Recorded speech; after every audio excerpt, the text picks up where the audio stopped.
Okay, what I'm going to do is basically talk a bit about all of the research that ReSDA is doing and the research questions that ReSDA is interested in looking at. ReSDA went through a process to try and select some key research questions that we would try and get researchers to try and answer. And that was sort of the objective of the first meeting we had in Yellowknife, and then a series of gap analyses we conducted, which were presented at our meeting in Whitehorse. And from there, we developed a series of key questions that we then took to our main partners and discussed and fine-tuned. And we came up with a series of 14 projects that it would be great if we could get all of these projects looked at during the first period of ReSDA, and then have other projects for the next period of ReSDA.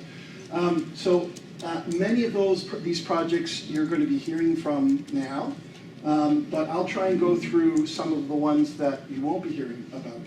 One of the first ones was looking at resource development impact indicators. Andre's going to be talking a bit about that in a little while. Measuring the fiscal linkages. This is a project that we have led by Lee Husky, the University of Alaska Anchorage, an economist.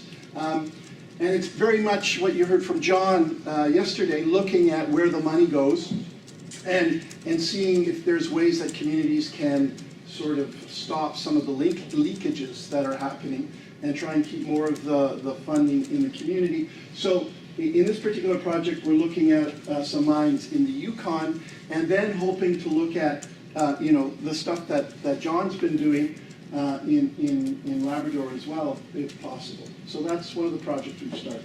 Now, you just heard Thierry talking about his project, where and this came out of the meeting in Whitehorse, where people said, what you have to do is find out which is the best way of distributing. When you do get royalties, what's the best way of distributing them? And so obviously, as he presented, he's looked at so far 2 communities in Nunavut, one that's had the royalty checks given to individuals, and one that's had the checks go to community projects. And his initial, as he said, his initial findings are that the ones that go to community projects tend to be somewhat better off. Then we have a project that we want to look at social impacts and mitigation. What are the best ways to mitigate the main social impacts that occur? That's a project we're working on. It's not yet in place. Long distance commuting in Arctic community. We're going to hear from Peter Schweitzer, who's going to talk about Gertie Amsteiner-Saxinger's lead on that particular project that we have going. Impact benefits and beyond, looking at the best options for impact benefit agreements and dealing with certain negative impacts associated with them. And Ben's going to be talking about that. Social